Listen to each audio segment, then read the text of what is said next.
Assalamualaikum warahmatullahi wabarakatuh. Selamat datang di mata kuliah Sistem Manajemen Basis Data. Bersama saya dosen pengampu Anda, Irfani Zuhrofillah. Ini adalah pertemuan kita yang terakhir sebelum menuju UAS. Dan bahasan materi kita kali ini cukup panjang karena 2 pertemuan. Baik, langsung saja kita masuk kepada pertemuan yang ke-14. Nah, ini adalah pembahasan konkurensi adalah lanjutan dari sudah sempat disebut di pertemuan sebelumnya. Yang akan kita bahas kali ini adalah jenis masalah dan contoh konkurensinya seperti apa.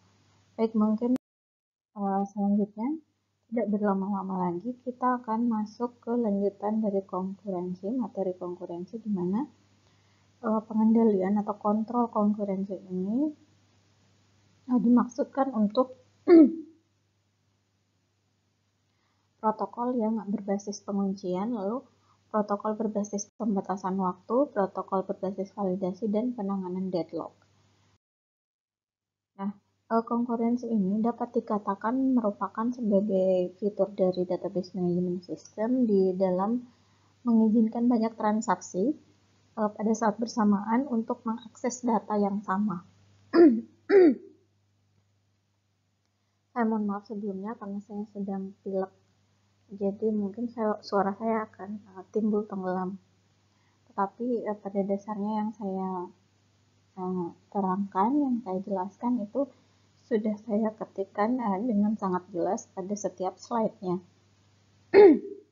Pada konkurensi ini dibutuhkan suatu konkurensi control mechanism atau yang disingkat dengan CCM. Kenapa? Karena agar pada saat transaksi dilakukan oleh user pada satu sistem di dalam waktu yang bersamaan itu tidak ada saling mengganggu atau yang dapat mengakibatkan inkonsistensi pada data karena dilakukan transaksi secara bersama-sama. Nah, ada 3 masalah di dalam kontrol konkurensi ini. Yang pertama lost update problem, lalu kemudian ada uncommitted dependency problem, dan inconsistent analysis problem. Nah, seperti itu. Sekarang kita masuk kepada bagaimana contoh dari lost update problem. Kita bisa melihat seperti yang ada di tabel ini ya. Oke, baik. Tanpa berlama-lama, saya lanjutkan saja. Bisa dilihat dengan baik-baik pada slide-nya untuk bisa dimengerti. Karena ini saya sudah berikan penjelasannya, saya rasa sudah sangat jelas ya. Saya lanjut saja di slide selanjutnya. Ini adalah contoh masalah pada masalah uncommitted dependency problem. Lalu, dan ini adalah salah satu dari inconsistent analysis problem, di mana terjadi ketika transaksi yang pertama membaca beberapa nilai, tetapi transaksi yang kedua melakukan perubahan terhadap nilai selama eksekusi transaksi pertama berlangsung. Nah, hal ini juga biasa disebut dengan non-repeatable or fuzzy rate. Nah, seperti ini ya contohnya ya. Baik, selanjutnya kita masuk pada materi deadlock. Nah, deadlock ini adalah suatu keadaan yang dapat terjadi ketika 2 atau lebih transaksi masing-masing menunggu lock yang sedang dipegang oleh transaksi lainnya untuk dilepaskan. Nah, untuk mengatasi deadlock ini sendiri,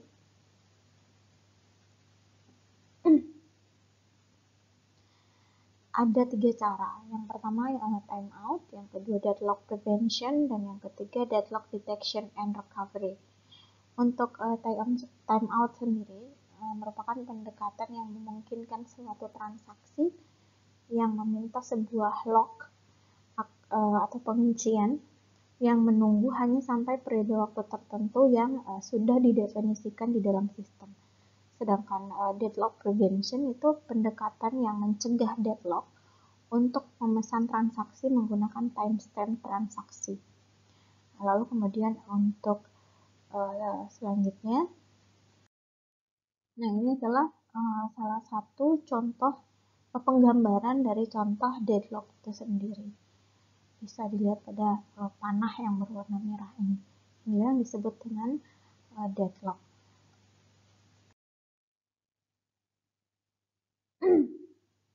Nah, di dalam deadlock ini SQL ada SQL mendukung pernyataan untuk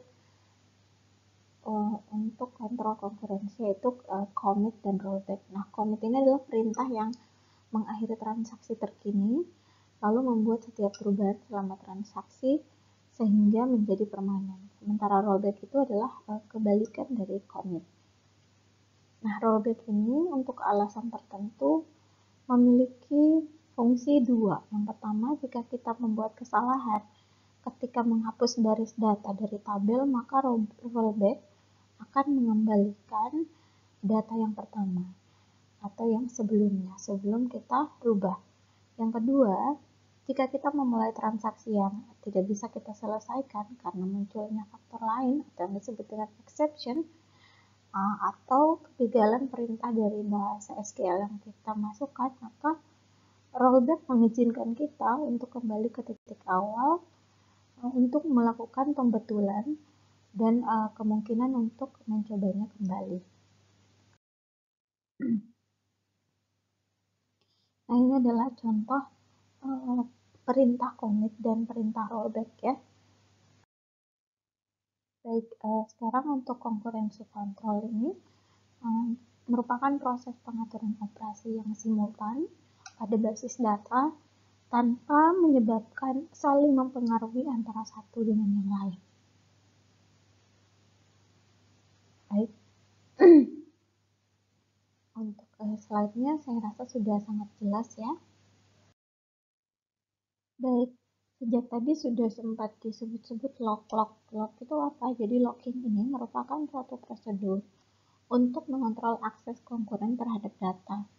Jadi ketika satu transaksi mengakses basis data, maka sebuah kunci atau lock dapat mengabaikan akses untuk transaksi lainnya untuk menghindari hasil yang salah. Secara umum, transaksi ini memiliki terbagi menjadi dua, yaitu shared dan eksklusif. Di pertemuan sebelumnya sempat sudah disinggung ya. Nah, aturan dasarnya yaitu shared lock dan exclusive lock. Nah, baik, sekarang kita akan masuk kepada penjelasan distributed database atau basis data terdistribusi. Ini merupakan sekumpulan database yang saling terhubung secara logis dan secara fisik terdistribusi pada berbagai tempat melalui jaringan komputer. Nah, di DBMS ini atau Distributed Database Management System atau bahasa Indonesianya Sistem Manajemen Basis Data Terdistribusi adalah software yang mengelola basis data terdistribusi dan menyediakan mekanisme agar distribusi database itu transparan atau tidak terlihat di hadapan user. Nah, sebuah DBMS itu terdiri database logis tunggal yang menjadi beberapa fragmen. Dan setiap fragmen itu disimpan pada satu atau lebih komputer di bawah kontrol DBMS yang terpisah dengan komputer yang terhubung dengan jaringan komunikasi. Nah, komputer yang di bawah kontrol itu maksudnya satu atau lebih komputer yang menghubungkan DBMS ini disebut sebagai situs. Dan setiap situs mampu secara mandiri memproses permintaan pengguna yang membutuhkan akses ke data lokal dan juga mampu mengolah data yang tersimpan di komputer lain di dalam jaringan. Kurang lebih seperti ini ya penjelasannya. Nah, agar lebih jelasnya bisa dilihat di sini gambar topologi dari DBMS. Nah, ini site atau situs. Ini adalah komputer yang terhubung dan masing-masing memiliki fragmen dari database. Bisa dilihat di sini untuk karakteristik dari DBMS ini atau database terdistribusi. Nah, Karakteristiknya yang pertama, data dibagi menjadi beberapa fragmen, lalu fragmen dapat direplikasi, lalu kemudian fragmen dan replikanya dialokasikan ke situs, lalu situs yang dihubungkan oleh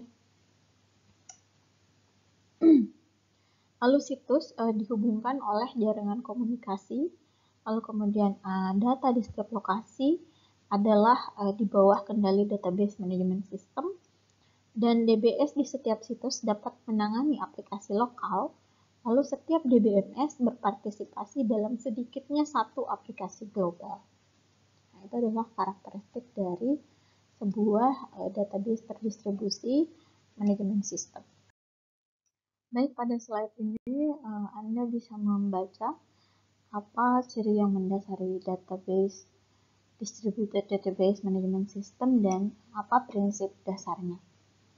Nah, saya lanjut ke slide selanjutnya, yaitu masuk ke pengolahan distribusi. Jadi kita perlu membedakan antara database management system terdistribusi dengan pemrosesan terdistribusi atau distributed processing. Ini adalah dua hal yang berbeda. Karena distributed processing ini merupakan database terpusat yang dapat diakses melalui jaringan, sedangkan DBMS terdistribusi adalah sistem yang terdiri dari data yang didistribusikan secara fisik di sejumlah situs yang ada di dalam jaringan. Nah, di slide selanjutnya bisa dilihat ada penggambaran bagaimana distributed processing itu digambarkan. Berbeda ya, sangat berbeda dengan distributed database management system. Baik, dalam data yang terpusat, jadi bisa dilihat meskipun pengguna lain dapat mengakses data melalui jaringan, pada pengolahan distribusi atau distributed processing, kondisi seperti ini tidak dianggap sebagai DBMS terdistribusi karena pengolahan database-nya hanya didistribusikan.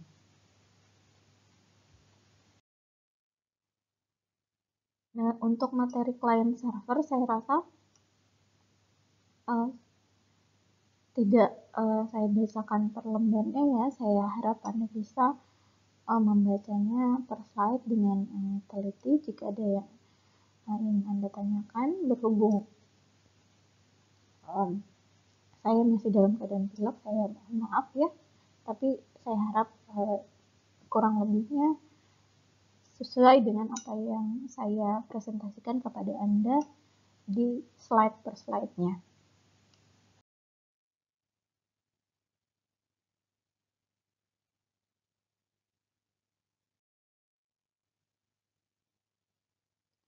Nah, Anda bisa lihat di sini ada struktur sistem client server.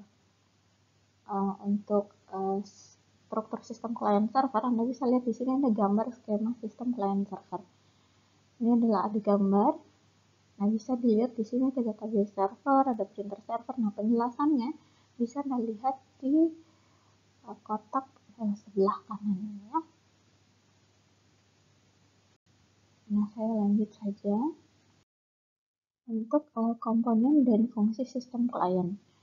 Nah, gambaran umum konfigurasi client server ini yaitu bagaimana pendekatan client server setiap PC dapat melakukan secara independen sebuah pemrosesan lokal dengan men-sharing perangkat enterprise melalui local area network atau jaringan lokal. Nah, untuk kasus yang lebih luas, tentu saja kemampuan akses dapat dilakukan melalui MAN ataupun wide area network.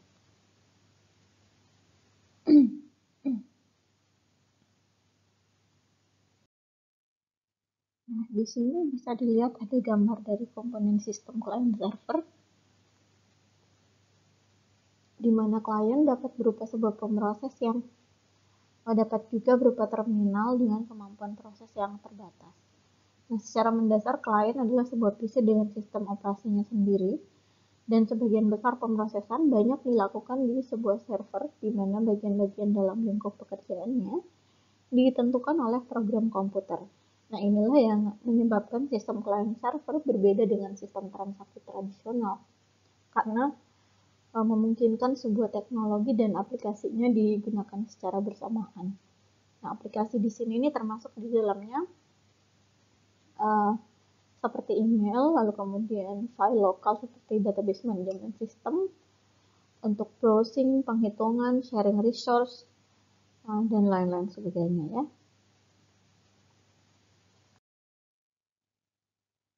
Nah, untuk memfasilitasi query pemrosesan dari klien, sebagian besar sistem client server itu memiliki standar de facto untuk hampir sebagian besar sistem client server, yaitu menggunakan structure query language atau SQL. Nah, lalu kemudian perlu diketahui bahwa salah satu komponen terpenting sistem client server adalah user interface. Karena user interface ini digunakan user atau pengguna untuk berkomunikasi.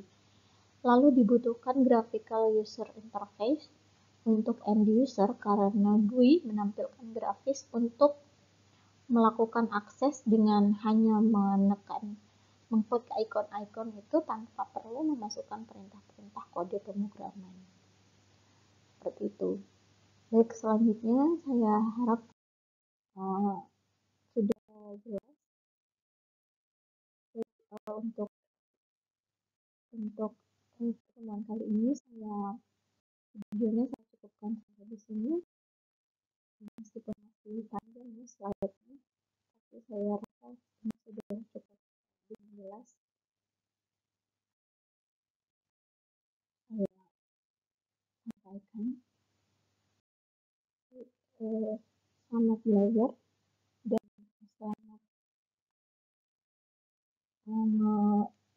selamat belajar dan selamat bersiap untuk ujian akhir semester. Terima kasih, mohon maaf atas segala kekurangan di pertemuan kali ini. Assalamualaikum warahmatullahi wabarakatuh.